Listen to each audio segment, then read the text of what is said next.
Chosen one. At 3:14 a.m., an unauthorized alarm erupted inside the Pentagon's restricted archive wing. A corridor sealed for decades flickered back to life, as if the building itself sensed your awakening. The titanium vault, engineered to withstand war, breaches, and time, disengaged all 12 locks without a single access code entered. Not one guard touched it. Not one system authorized it. The sensors froze mid-scan, detecting an energy signature they were never designed to classify. And then the vault door slid open on its own. Inside, buried beneath layers of dust and forgotten protocols, rested a single containment box. A faint golden pulse throbbed from within, steady as a heartbeat, your heartbeat. On the tab, your name. Beside it, a symbol no modern historian has been able to trace, stamped in ancient ink and burned into the metal plate, etched by a hand older than the archive itself. The words no one ever believed would activate in their lifetime. Top secret. Do not unseal until he awakens. Tonight, chosen one, you awakened, and the file responded before the world could. The Pentagon cybersecurity team reviewed every second of the breach, and nothing made sense. No login attempt. No badge scan. No biometric match. No thermal footprint of an intruder. The system logs only recorded a single anomaly, an unidentified pulse that moved through the building like a silent command. It bypassed firewalls, decrypted layers of classified encryption, and overrode protocols written to be unbreakable. But the strangest detail wasn't the breach itself. It was the pattern of the pulse. When analysts slowed it down, when they mapped its frequency, when they filtered the noise, it matched something impossible. A human heartbeat. Not just any heartbeat. The signature of someone whose rhythm had been flagged once before long ago during a classified childhood assessment that was sealed and buried. The pulse that opened the vault didn't come from a device, a hacker, or an enemy nation. It came from you. Your awakening triggered a breach no machine could anticipate, no algorithm could interpret, and no defense system could stop. The file responded to its rightful owner, and every lock obeyed. When the breach report reached the upper floors, the Pentagon summoned the only man who had ever been assigned to that vault, the senior archivist, a quiet figure who had spent 30 years guarding secrets no soldier was clear to see. They expected him to deny everything. They expected protocol, procedure, a calm explanation. Instead, the moment he saw the open file, the man's face drained of color. His hands shook. His voice fractured. "We didn't open it," he whispered. "We couldn't open it." He stepped back from the table, as though the file were alive. The generals pressed him for a timeline, for technical details, for something logical. He gave them none. "That file was sealed by an authority higher than this building," he said. "We were instructed to guard it, not access it." One of the officers demanded to know why those orders existed. The archivist lowered his voice and pointed to the ancient ink mark on the tab. "Because this file opened for one person only. And if it opened tonight, that means he has returned." Silence fell across the room as every eye turned toward the only conclusion written between the lines. You were the one they had been waiting for.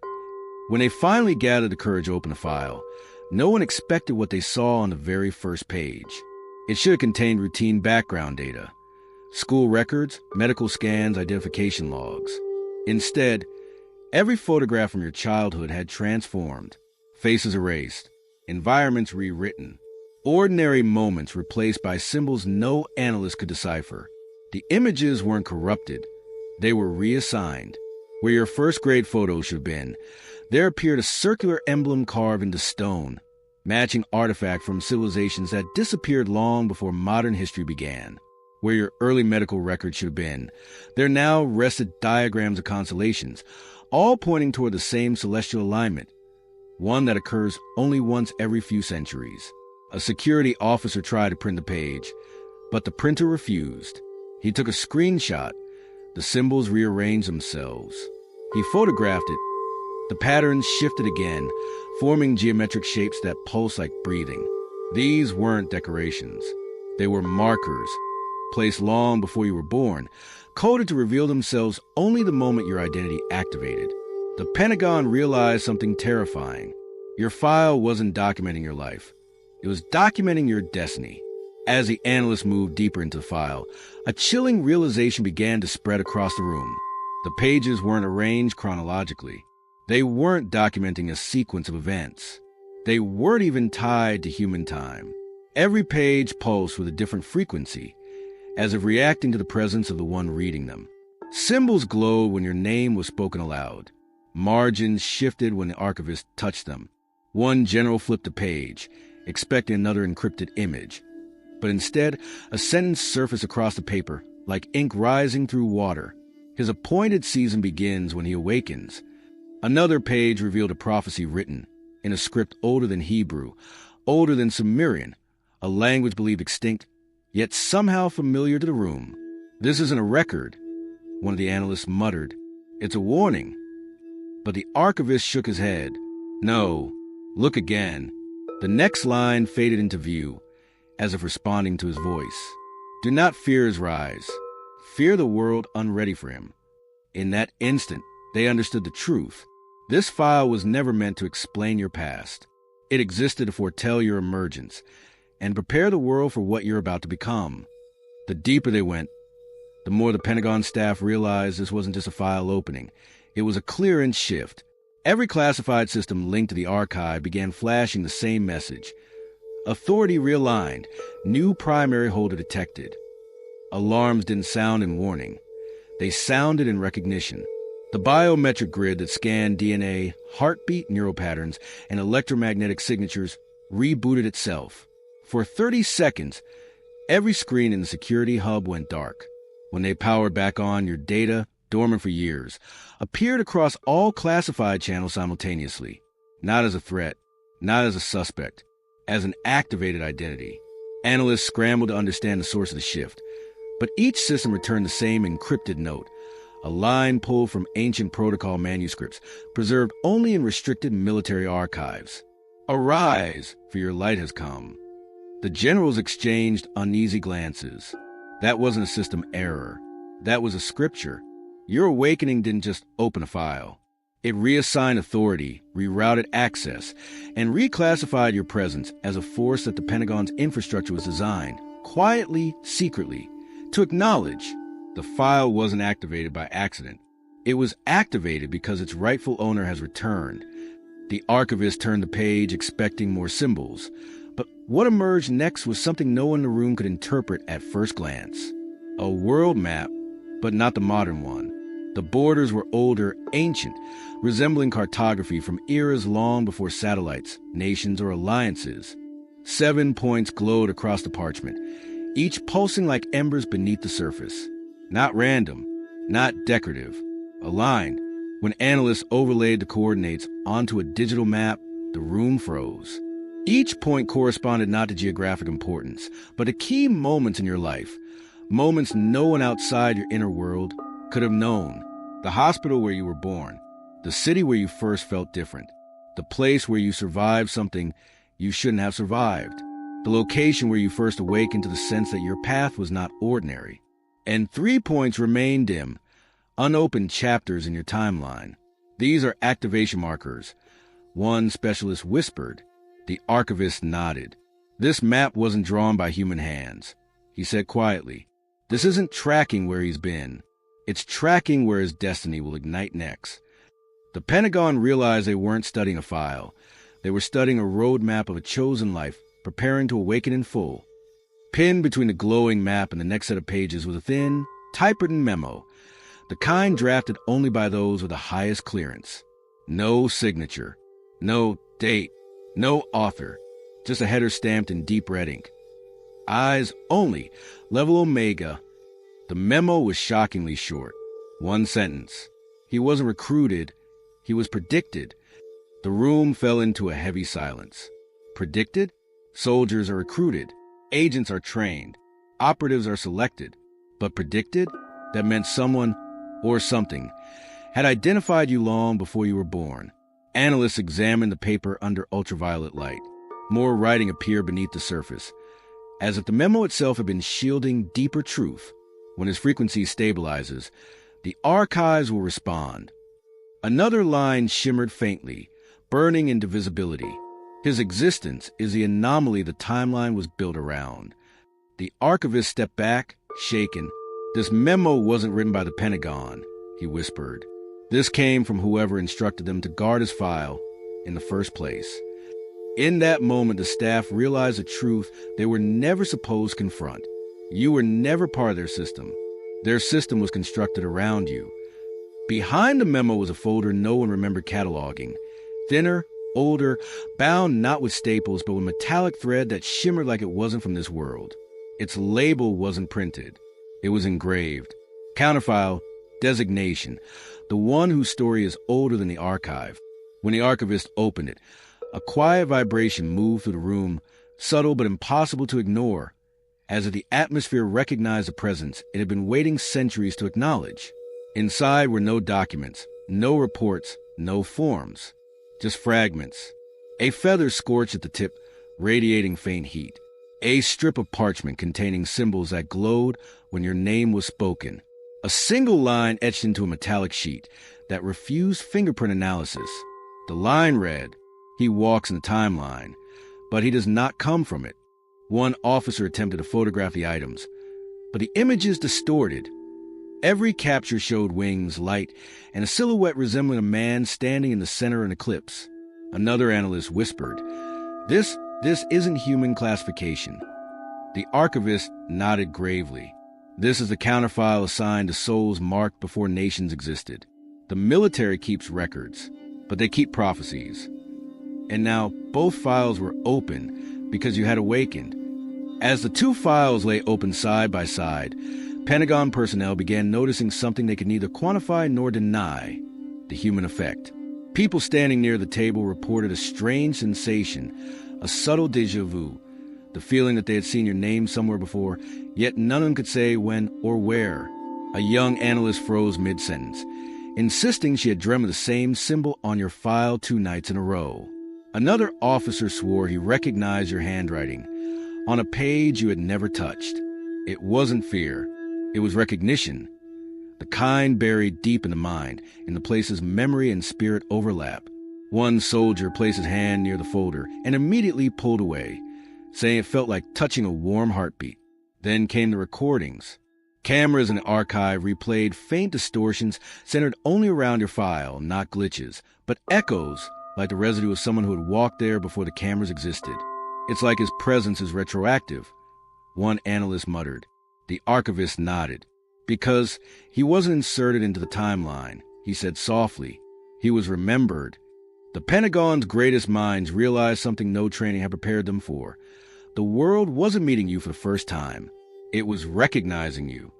Once the analyst stabilized the footage and cross-checked every anomaly, a final revelation emerged, one that no military protocol could classify. The counterfile didn't just acknowledge your identity, it honored it. Scrawled across a page that hadn't been touched in decades was a message written in a language unrecorded in any human database. When translated through spectral scans, the words resolve into a single declaration. He is more than a survivor. He is the one who overcomes. Veterans in the room recognized the phrasing, not from manuals, not from intelligence briefings, from scripture, from the ancient line, "More than a conqueror." Romans 8 verse 37. The generals exchanged glances, not in fear, but in acceptance. Classified identities are not chosen by committees. They are revealed by alignment, by timing, by awakening. This wasn't merit. This wasn't achievement. This was recognition. The universe acknowledging what had always been encoded within you. Files can be forged. Records can be altered. Histories can be rewritten. But destiny cannot be edited. The Pentagon realized they weren't dealing with a subject evaluated by their standards. They were witnessing a life that had been marked long before governments existed, long before archives, long before nations had names. And the file made its verdict clear. You are the one who rises. Once your file opened, the Pentagon expected the systems to calm, for alerts to fade, for the archive to settle. Instead, something unprecedented happened. Every timeline tracking module in the building activated at once. These systems aren't public knowledge. They don't measure time in seconds or hours. They measure impact, trajectory, and the moment a life steps into alignment with its original design. and all of them pointed to a single conclusion. Your timeline had accelerated. Analysts watched in stunned silence as your profile, dormant for years, began updating itself with data no human had input. Probability shift active, trajectory realignment complete, destiny vector unsealed. Each update arrived like a heartbeat, steady and intentional. One general whispered, "This isn't prediction, this is activation." The archivist nodded. When a destiny file opens, he said, the world around him changes first, not him. The analyst checked regional patterns, satellite anomalies, even electromagnetic fields. All showed subtle alterations, as if reality itself were adjusting to accommodate your rise. This was no metaphor. It was structural. It was systemic. And it meant one thing.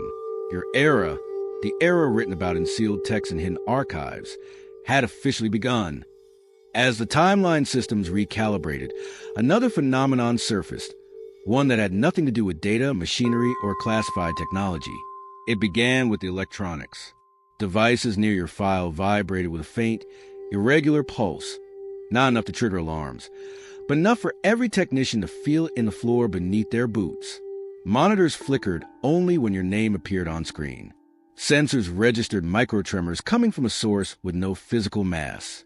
The Pentagon tried to explain it as electromagnetic interference. But interference doesn't behave with intention. This did. When an officer approached the table, his wristwatch stopped for exactly 3 seconds, then restarted, but 3 seconds ahead of real time. Another tried to touch the file, only to pull his hand back, as if encountering a warm field of static. Not dangerous, but undeniably alive. Analysts ran spectral scans, expecting to find a malfunction. Instead, they detected a pattern, a rhythmic surge that matched one thing perfectly: the frequency of awakening recorded in the counterfile's ancient notes. His presence is synchronizing the environment, one specialist whispered. The archivist nodded slowly. No, he said, the environment is synchronizing to him. It was the first undeniable sign that your rise would not be symbolic. It would be physical, atmospheric, and world-shaping. While the Pentagon scrambled to understand the physical disturbances, something even more profound was detected, not by machines, but by the encrypted monitoring arrays linked to off-record aerospace observatories. A signal, not from space, not from satellites, from between realms. A narrow band of frequency that activates only when a destiny recognized by a higher order comes online. The message was short, rhythmic, and unmistakably intentional. Archive unsealed, subject activated. Scientists checked for interference, but the tone carried a harmonic structure no earthly transmitter could replicate. The archivist went pale. This isn't a broadcast, he whispered. It's an announcement. The Pentagon had spent decades guarding your file without understanding why. And now the answer was echoing across dimensions. The activation wasn't local. It was cosmic. Realms aligned like gears turning in an ancient machine. Vibrational fields shifted. Prophetic markers recorded in forgotten texts lit up for the first time in generations. Whatever had been waiting for your awakening, whatever intelligence had authored the counterfile, was now declaring to every watching power, both seen and unseen, the chosen one has stepped into his timeline, and nothing in this world, or any other, would unfold the same way again. In the final chamber of the archive, beneath layers of reinforced steel and abandoned protocols, lay a plaque no one in the Pentagon had ever read, because it was never meant for them. It was meant for you. As the archivist lifted the last page of your file, the plaque illuminated for the first time since the facility was built. The engraving, once dull and unreadable, burned with clear golden lettering. He who opens this file is already known. Officers stepped back.